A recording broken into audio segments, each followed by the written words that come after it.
Ryan's going to get started pretty soon here. How's my audio, everybody?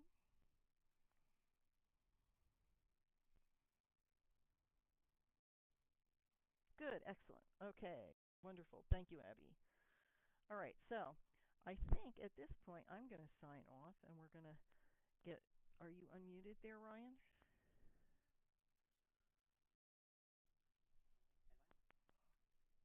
Let's come. I think we just need to get you. Bring it up.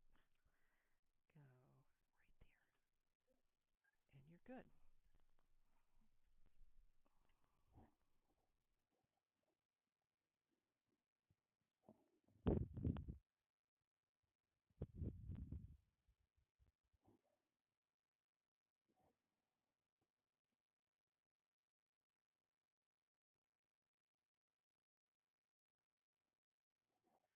Hi, everyone. This is Ryan Maguire. I hope everyone can hear me.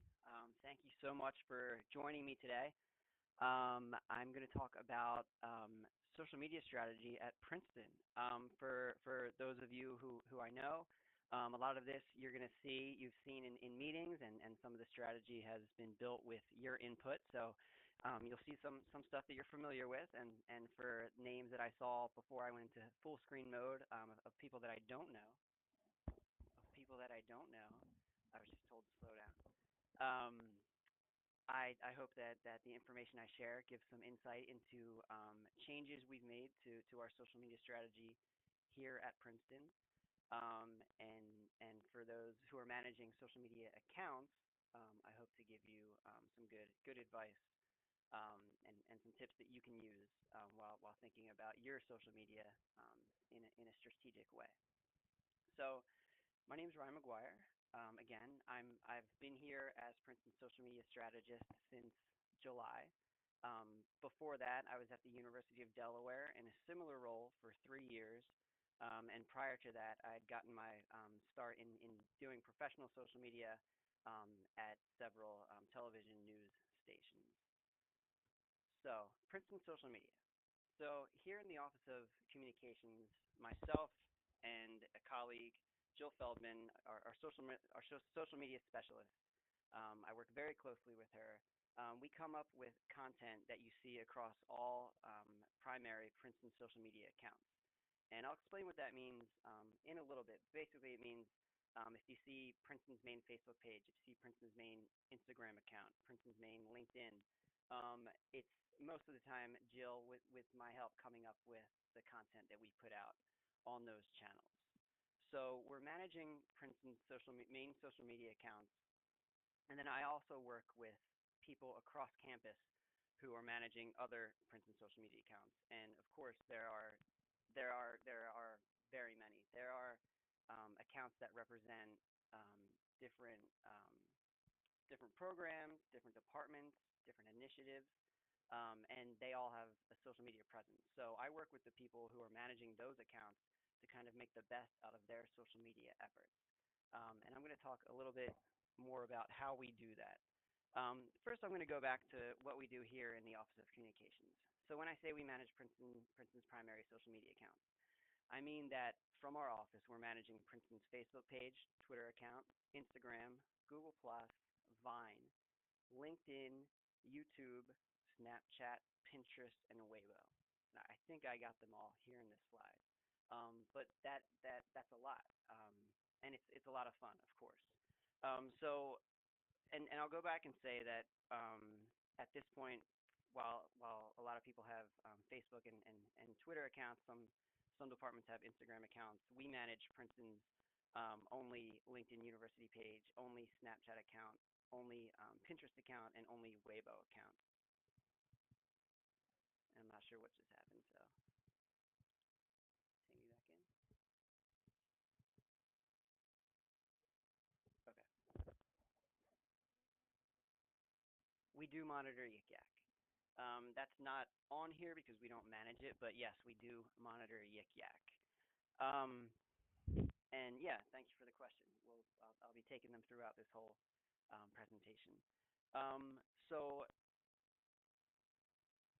and don't let the number of platforms, if you manage social media for a department or a group, Don't let all these platforms that you see on here scare you. Just because we have a presence on these platforms does not mean that you have to jump in and create your own Google Plus page or your own Vine account or your own Instagram or Snapchat. As you'll hear in a little bit, we're really about here in the Office of Communications. We want it to be a resource for you, for those who are in charge of representing Princeton on social media, but don't have the time and resources to fully commit to the wide range of content that needs to be put out there. So we are here for you, and we have a presence on all of these channels. So as I'll say later, we want to offer you the opportunity to provide us with content. So it's not only seen by a greater audience, but you don't have to worry about managing all of these platforms. So why is Princeton on social media? Why is it important to us? So I'm gonna give a few statistics that I think illustrate that. So illustrate that, I mean, this is the way that people communicate now. This is the way that the audience that we want to reach as a university, this is where they are. So this is where we need to be. 71% of adult internet users use Facebook. Majority of them are checking Facebook every day. And then the majority of Facebook, Twitter, Instagram, Pinterest users are between the ages of 18 and 19. So you think about who we want to reach as a university. It's prospective students, current students. Within that age group, they're grad students, recent alumni. And then we look at LinkedIn. The majority of users there are over 30. So again, that's an alumni audience. And then if you look further at different platforms like Snapchat, we know that's a younger audience. So if we want to reach prospective students, we have a platform to do that on. So again, this is how people are communicating, and we want to be able to interact with them in the way that they want to be interacted with. When students are, so current college students, about 82% of them use Facebook, 64% use Instagram, 54% use Twitter, and a large portion of that Twitter audience is Twitter has a large minority user base. While researching for schools, close to 70% of prospective students use Facebook, 62% use YouTube, and more than 50% use Instagram and Twitter. And a recent survey has shown that 2 out of 3 prospective students say that a social media conversation can influence where they apply. So again, it's an important way to reach exactly who a university's audience is, and we're doing that on social media. So this is what we're doing in the Office of Communication. These are just the accounts that or the platforms that we're managing, that we're using to represent Princeton. Of course, Princeton is larger than the Office of Communications, and so is Princeton's social media community. So as social media strategist, when I came into the position and when as I've been working, I need to take a look at what our whole organization looks like, and try to figure out if people are using social media in a way that benefits not only them, but their audience. So we're working here in the Office of Communications to come up with a model, to come up with a way for everyone to kind of reach that goal. So when you're coming up with a structure for a social media organization, or for an organization's social media model, there are basically 3 ways that you can do it. There's the distributed model, and I like these because they're a very visual and clear representation of different options organizations have when creating a social media presence. So we have this distributed model. It's very colorful, but you see everyone in that image is kind of doing their own thing, going their own direction. No one's really connected, and no one's really working together. Everyone's doing their own thing. This centralized model. So you see there's a hierarchy, and I like to say that would be as if the Office of Communications were sending out messages to everyone who's managing a Princeton social media account, all the different departments and organizations, and we were in control of what those departments should be saying and when messages should go out. But that is not what we want to have here. So what we're actually working to create, we're trying to um, structure ourselves to be in this coordinated model. You see, there's no hierarchy. Everyone's on the same level, but unlike in the distributed model, everyone's not doing their own thing. Everyone is connected. There are those lines there. I like to think of them as representative of lines of communication. No one's above or below each other, and everyone still has their same voice. No one's being told what to say, as if we were in that centralized model, but everyone is still connected. Um, so we're working towards that coordinated model. Um, I I think not long ago, it could be said that Princeton may have looked more like that distributed model, which is really actually which is a good thing. Everyone was really excited. There are a lot of people who recognized how important social media is in a university setting. So a lot of people started doing their own thing. So what we're working towards is trying to get people to move from this distributed model into this coordinated model.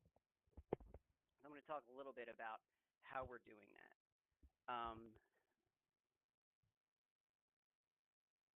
So when we look at that coordinated model of social media structure, I like to think of that center position as the Office of Communications. So in order to bring about change throughout the whole organization, we had to first change how we were doing social media. We had to think strategically. I'm going to give a few examples of changes that we've made that hopefully people who are following Princeton on Facebook or Twitter may have noticed in the past few months.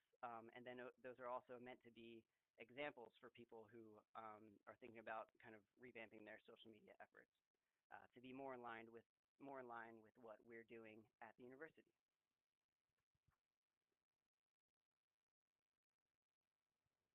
So not long ago, I think this represents how not long ago this is what a typical day on Princeton social media would have looked like. A really neat picture that was taken on Instagram and was also shared on Twitter. The Twitter and Facebook page may have been connected, so whatever you put out on Twitter automatically posts to Facebook. And then, since it's such a nice picture and people seem to like it, we're going to put it on Google Plus. Um, so that's something that we decided to change um, sooner after I came on because we weren't taking into account how people were using each platform. Um, so we decided to diversify the kind of content we put out, disconnect all of our platforms, and create content that was specific to each. What I think when you look at Princeton social media, if you were to go through a day of all of our social media accounts, I think it should give a snapshot of what it would be like to be here on campus that day. So the way we do things now, we diversify content, and I think we've reached that goal. So on Facebook, you might see something from an African dress fashion show. Of course, on Instagram, we still, I mean, it's a beautiful campus, and we still want to show that. But we're not going to put the same picture on Facebook that's on Instagram. Google Plus, we have big news. We of course want to get that out. That's just as important or even more important than the campus beauty shots that people love to see. And then Twitter, we're very active in getting of keeping people up to date as to what's going on campus. Not only about events, but we like to amplify student voices by retweeting them.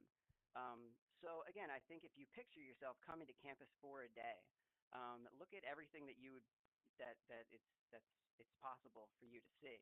I think this gives a much better idea to prospective students, to alumni, to parents, what's happening at Princeton, because we diversified our content.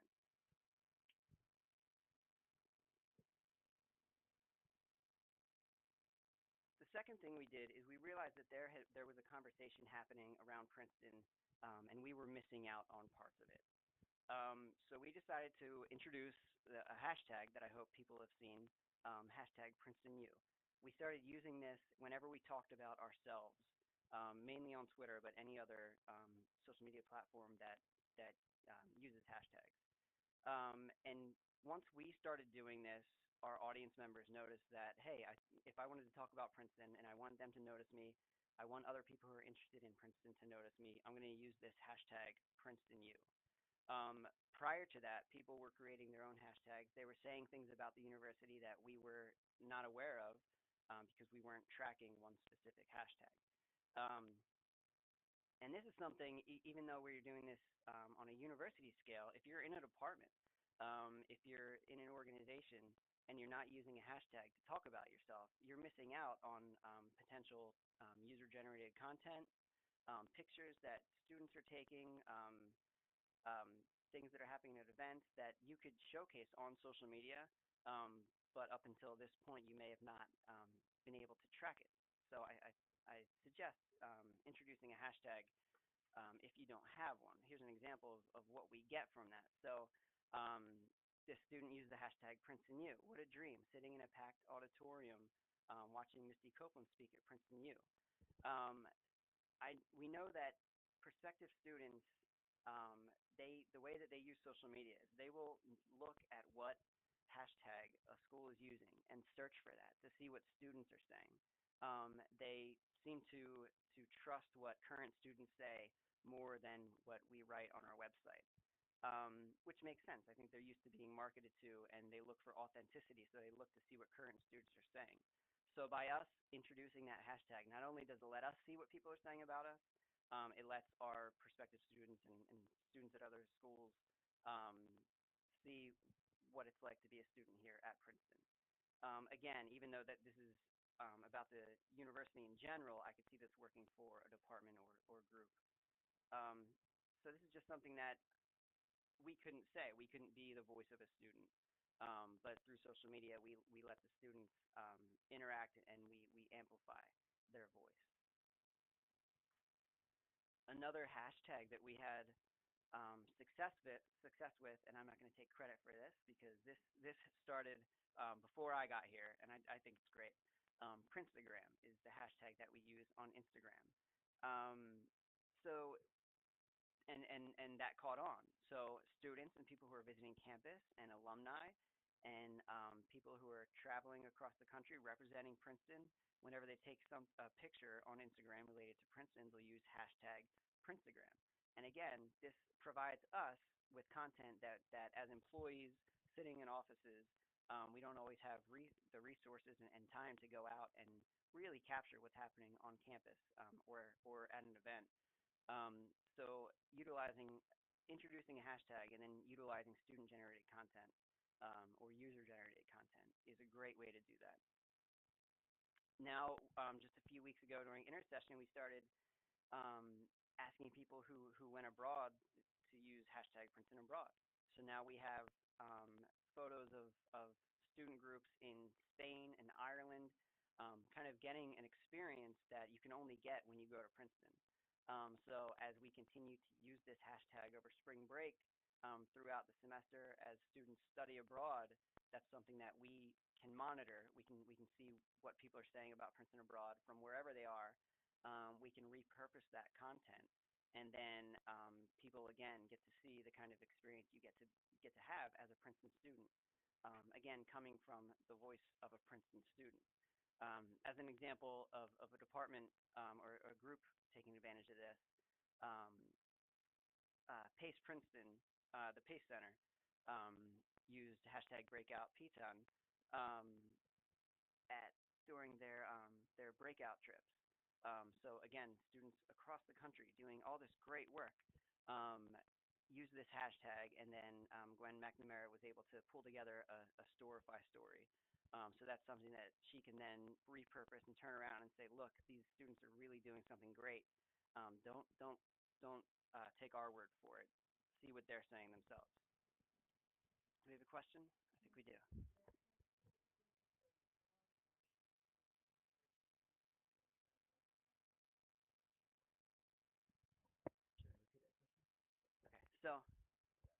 So we got a question about Princeton abroad, and the question is this only for study abroad? And no, it's not. It's for whenever Princeton students are anywhere, whenever they're traveling and representing Princeton, because I mean that's a global aspect of being a part of being a Princeton student or being a part of the community. that we of course want to highlight. And it's not only for students. I mean, if there are alumni or things happening um, across the world that involve that Princeton is involved in, and there are people who traveled there, they can use that hashtag. Again, that's that just the global experience that that we give and that we want to highlight on social media. So we looked at how people were using each platform, and changed the way that we were producing content for each. And then we introduced the Princeton U hashtag to kind of take control of the conversation that was happening around the university. Um, the next thing we did was we engaged. Social media is social. Um, if you treat social media like a billboard, your followers are going to treat it just like a billboard. They're going to look at it. They're not going to talk to it. They're not going to share it. They're just going to look at it and keep going. So we want to interact. We want to engage with our followers. Here's an example of last summer. We decided to start following our students back. Um, and what this does for us is it, we were kind of missing an essential part of our strategy for audience growth. People would follow us, and we would put out our messages, and then the cycle would kind of end there. So now, if people follow us, if students follow us, we follow back. And when they put out messages like this, you see the student put out the yes, the smiley face with hard eyes.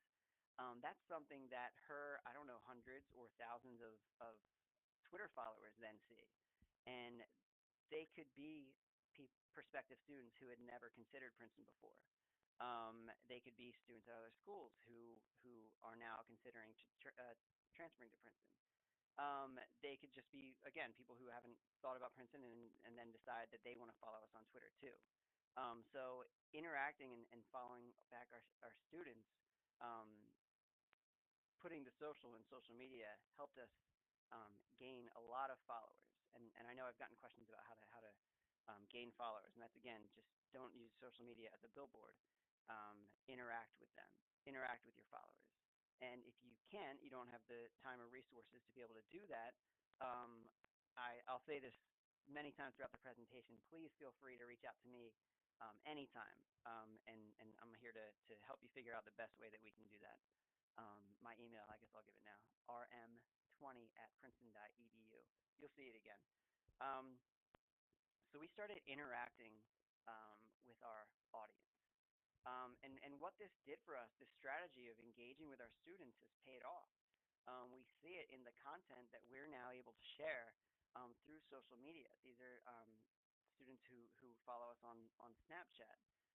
These are smiling students. This is artwork that a student did, a scene from brunch in one of the dining halls, things that we don't even have really access to as employees, let alone our social media followers have access to.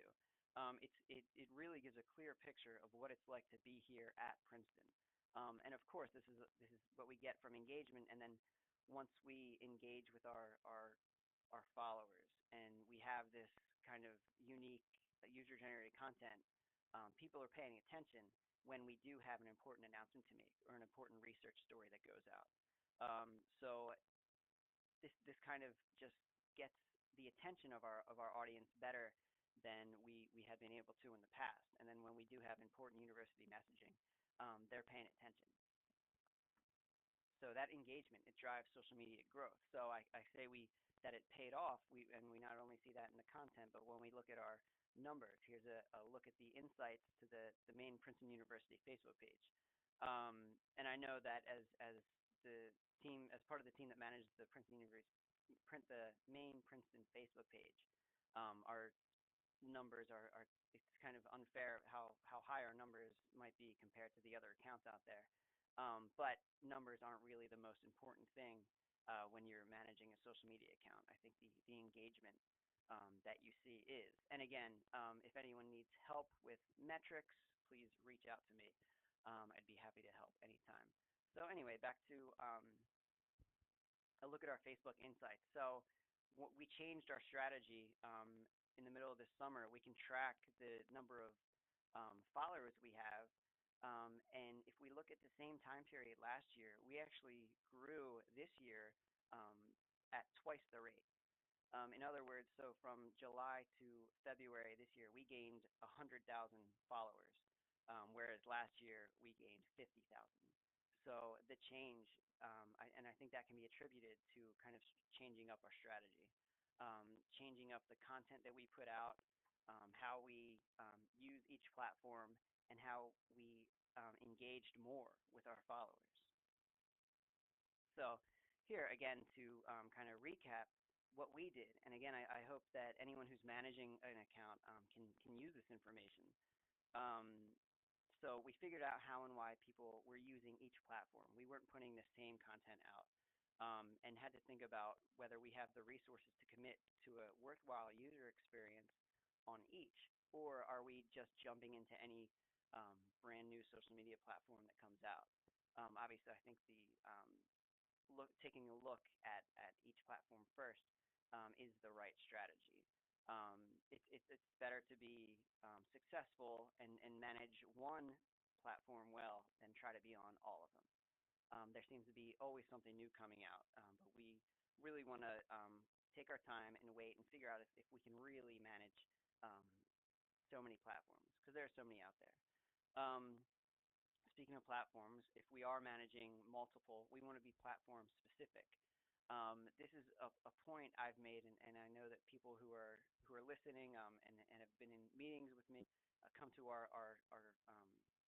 group meetups, have heard me say this, that tweets and Facebook posts are not the same.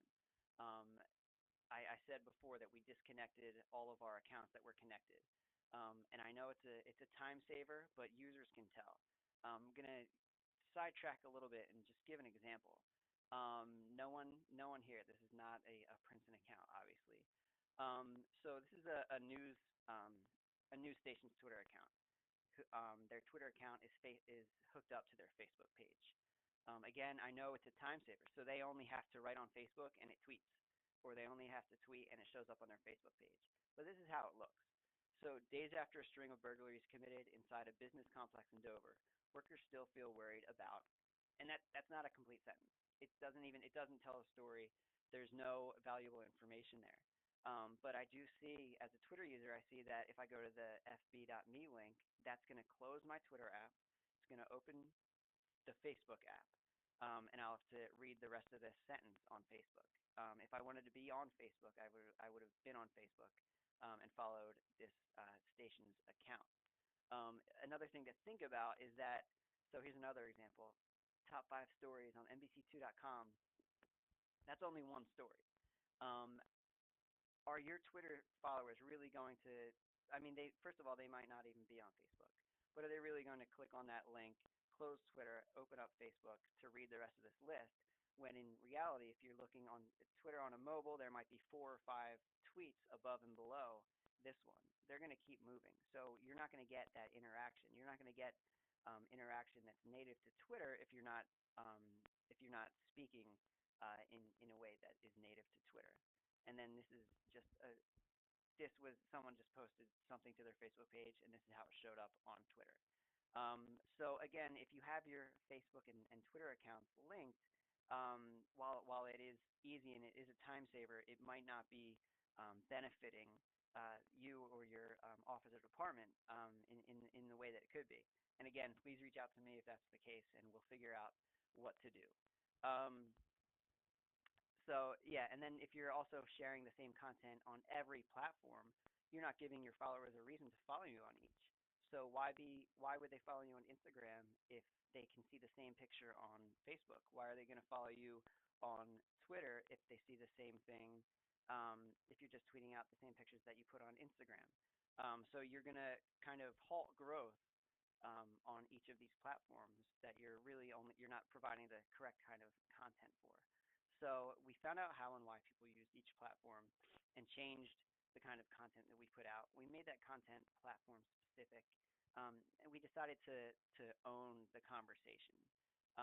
By introducing the Princeton U hashtag, we found out what people were talking about when they talked about Princeton online.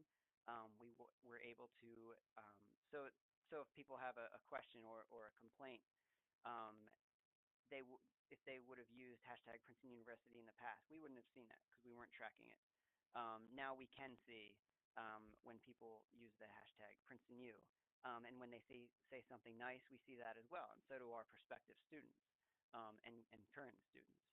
So even though, like I said, if you're for a department, for a group, even for a campaign, introduce a hashtag, um, own the conversation, and invite people to use it. That's how you get a conversation going. Um, and speaking of conversation, engagement is very important in social media. Like I said earlier, more important than the number of likes or followers you have, because that's all relative.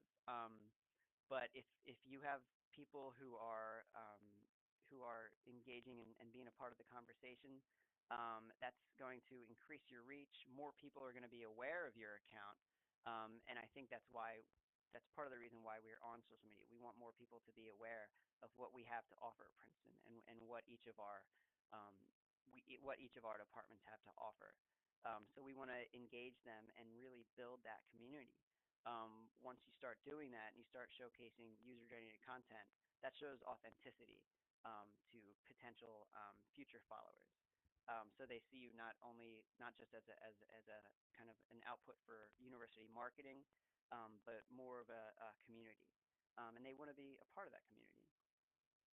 So these are changes that we made when managing the main Princeton accounts. Um, so we look at that structure again, that organization model, the coordinating model. I feel confident, and again, or not again, I will say this again. Um, this is going to take time. Just because I say we are a coordinated model does not mean that we're there yet. It's going to take time, and it's really going to depend on how well we can communicate with each other, and just the amount of practice that we put into that. So we're still strengthening and I think becoming better in the ways that we manage the main Princeton University accounts. And we would like to be seen kind of as a resource for people who manage other accounts. And as you look at that structure, again, I'm looking at the picture on the right. Beyond the center, those are what I think represents our the I would say secondary accounts, the accounts for departments and units across campus. Let's see if yeah, so that would be in blue now. So what does that entail? This is a list. This is just a list of some of the many Princeton social media accounts that are out there. And when I say account, I mean that it represents a department or unit organization. But each of these accounts are across several platforms. So if each one of these groups is on Facebook and Twitter, some are on Instagram, some are on Google Plus, some have LinkedIn groups. That's a lot. That's a lot for not only one department or one person in most cases, one person who's not a fully dedicated, not who social media is just one aspect of their job. That's a lot to handle. So you can kind of see how that would have resulted in a situation where we have that first model, where I think things, which I think illustrates how things did look and what we're trying to change. So while we have a lot of people who are doing social media, we need to make sure that we're connected.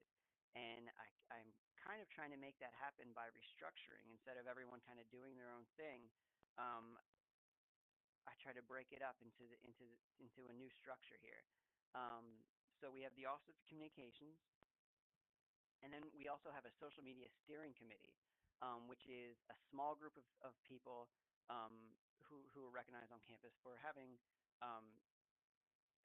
considerable social media knowledge and really who do a great job. Not to say that everyone doesn't do a great job, but these are people who, again, have maybe the most social media experience. And we meet regularly to talk about guidelines and best practices, to talk about where Princeton social media is headed. And then we have the campus-wide social media users group. And these are the people who I am hoping are listening right now, people who manage any Princeton social media account who represent Princeton in some way in social media. And this is presented in a list, but really the way to look at it is in that coordinated model, where I see the Office of Communications in the center, the Social Media Steering Committee kind of in the next ring, and then in the larger ring, that's our social media users group.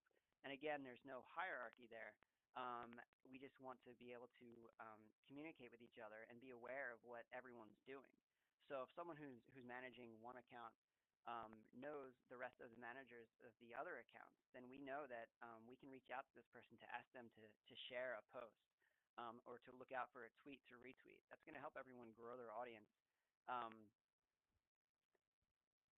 and hopefully let everyone become a resource for each other as we move forward in our social media efforts.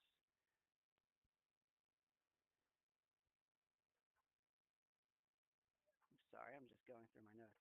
Um, so when we look at the center of that structure, when I say it's the Office of Communications, and I want everyone who's managing social media to look at us as a resource, these are I would like that to be included in this list of resources that we have for everyone. I know social media, everyone has different levels of social media expertise and experience. So really, no matter what you're doing, if you're managing a Princeton social media account, these are all meant for you to use as a resource. So we have meetings. Again, there are people I think listening who are part of our spin group, our social media users group, who know about these. But for those of you who do not, I invite you to reach out to me, and we would love to have you join us. So we have campus-wide social media meetings. I'm always open to one-on-one consultations. I can always come by and talk to your units or your departments to really figure out how your department specifically can best utilize social media and fit into line with what we're doing at Princeton as a whole. We recently introduced new social media guidelines, and I'm going to show you each of these in a second. I have to jump out of the PowerPoint. We introduced new social media guidelines, which are hosted on the Office of Communications site, and then they're also on the main. There's also kind of a student version or a version for an external audience on the Campus Life site. The social media guidelines on the Office of Communications site are meant for everyone who manages a Princeton social media account. And then again, it's on the main page, and then you click Campus Life, and you go through, and this is for, I guess, students who would be interested in learning about Princeton social media or an external audience. Within those guidelines, you'll also find that there's a new social media directory. This is a list of official Princeton social media accounts. And you become an official Princeton social media account by being a part of this campus-wide group and adhering to the social media guidelines. And it's important, and I'll show you in a second what that looks like, and talk about why that's important, not only for us but for our audience. We also recently introduced a social media content submission form. I talked about the Office of Communications. We manage all of the main Princeton accounts, and I want to be a resource for everyone who manages maybe a secondary Princeton account, or maybe who doesn't have a social media account and wants to get a message out.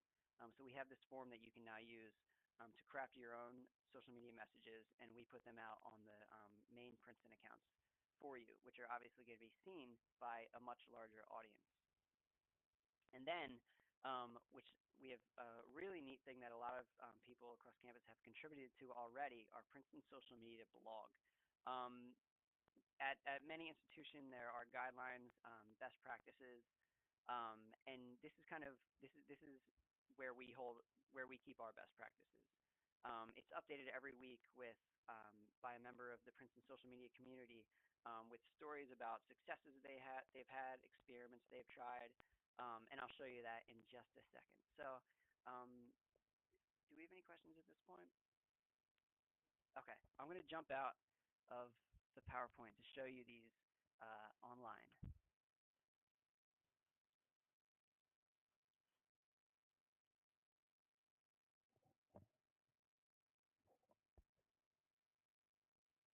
Okay, so I think it'll get there. Okay, so These are our new social media guidelines.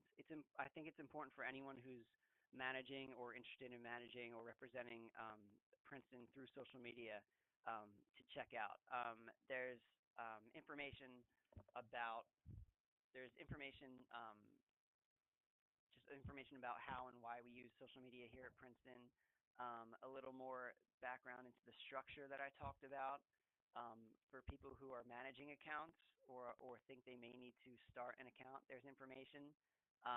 Best practices, like I said, are hosted on our social media blog. There's a link to that here.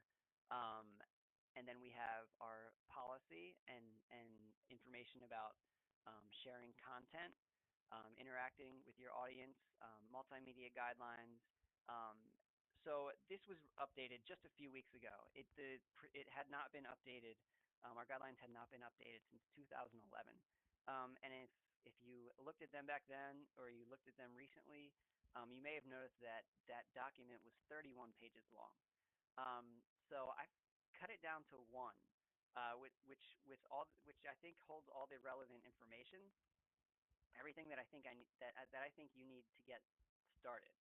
Um, but one of the most important things again is the contact information down here. Instead of having 31 pages of guidelines and all that, I think it would be much more helpful for everyone if you have a question, just reach out to me, and I can talk specifically about the accounts you manage or potentially manage, or come up with tips or strategies for an upcoming campaign. Again, we're going to get to that coordinated structure. A lot of it is going to depend on open communication and really knowing each other offline, and meeting each other on campus. So again, please reach out to me anytime. That's why I'm here. So these are the guidelines for us. These are guidelines for I guess Princeton employees who represent Princeton on social media. Here is what I mentioned that I think is more for an external audience. This was also recently updated, and this I think you get to by going to the main Princeton page and then campus life and then media and then social media. It's not very easy to find, but it is here. And once people are here, they kind of get an overview of Princeton on social media. Um, they know where to connect with the main Princeton accounts on Facebook, Twitter, and Instagram. But then there's also a link to this social media directory, which I mentioned not long ago, and I'm going to talk about right now. So, and before you see this, I know that right now this is just a Google Doc. I have bigger plans for this. It's going to look a lot better, but it is an important feature, I think, for us as social media managers, as a community here at Princeton, and then also our followers. So, like I said, if you are a member of our social media spin group, the accounts you represent are here. These are what we consider the official Princeton social media accounts. Um, so if you're listening to this call and an account that you manage is not on here, let me know. And chances are that maybe yeah, we'll get in touch. Um, so this is important for it's really important for our social media audience because anyone can make a Princeton social media account if they want. I could go onto Twitter and make a new Princeton Twitter account. I mean, anyone can do this on any platform. So we need a way to let people who are searching for social media at Princeton, or who are searching for Princeton social media, to know that an account they came across is authentic, that someone who works at Princeton is managing it, and that you'll get accurate and up-to-date information by following this account. Because there are a lot out there. There are a lot of accounts that I don't know who's managing them, and then and then others who are managing Princeton accounts. It's important for us to know who's managing them.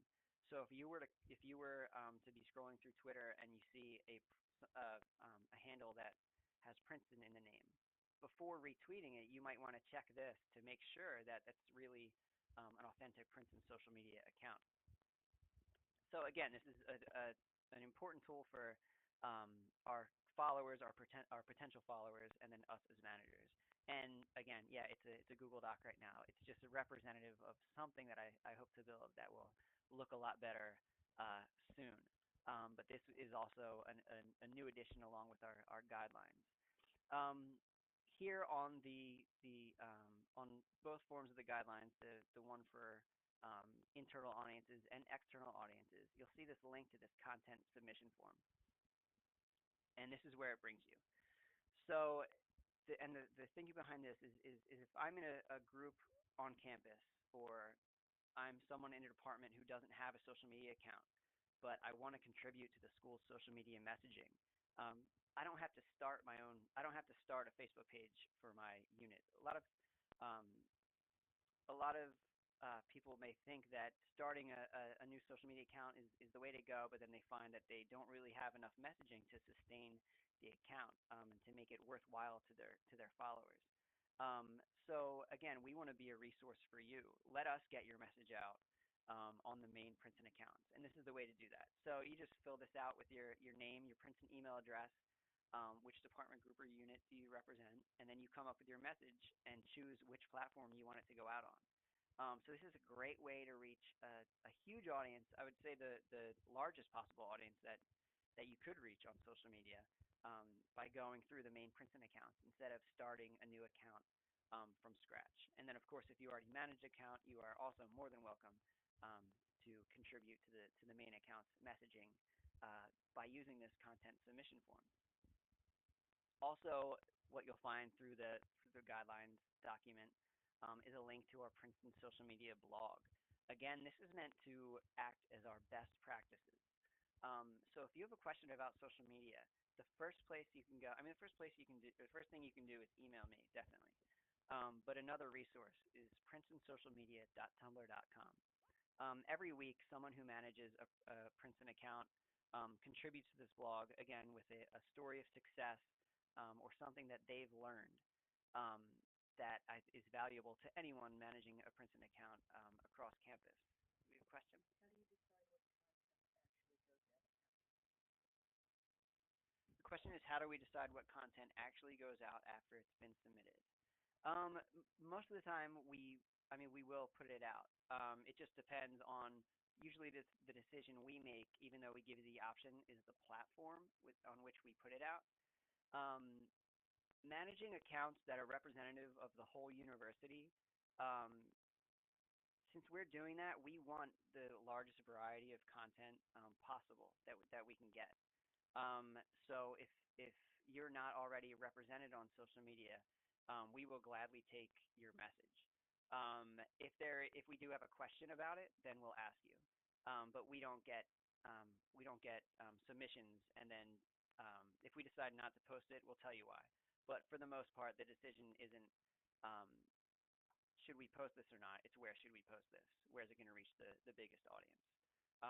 So if you haven't tried that out yet, try it, and you might hear from us, and you might see it up on one of our channels. So back to the social media blog. This, again, is a great resource. There's really good general social media knowledge here from people who are representing Princeton on social media across campus. But here you find the kind of tips. Like this was written by Gwen McNamara in the Pace Center. Tips on engaging students. Here we go down. Tips on holding a Google Plus Hangout on air. What you should bring with you when you're going to live tweet an event. More information on reaching out to people and interacting with them on Twitter. And then storytelling with Storify, which is another cool tool for showcasing user-generated content. So this is, again, is just a resource. In addition to reaching out to me, this is just a great place to check. It's updated every Friday. So these are resources for you, and I know it's complicated that I had to open up 1, 2, 3, 4, 5 tabs to show you that.